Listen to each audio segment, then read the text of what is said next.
This is really transferable advice to both me as a podcaster, because I get to meet so many of the people that I've admired for so long, especially being a kid from the UK, but also generally for people just going to job interviews and trying out for things, that you really can inadvertently like lower your perceived value just by being impressed and not involved.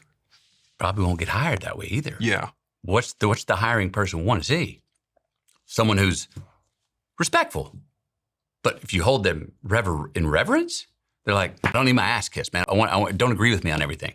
You know, I want to hear you. Buck back. And they had a reason behind it. They weren't, being negative or cynical, or they weren't just trying to be contrarian for contrarian reasons. They actually had thought about that, and it was challenging. You just reminded me of a guy I interviewed the other day called Jonah.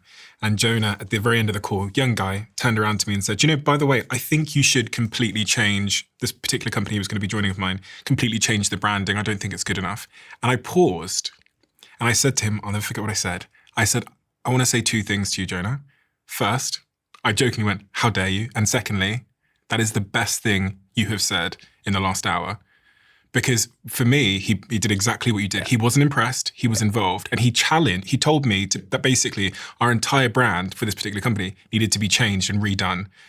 So like, how dare you? Right. And that is the best thing you have said. Because it did exactly what you said. It made me think, okay, interesting. This is who he is, and he's of value. Yay. Because people that are impressed are much less value than those that are able to,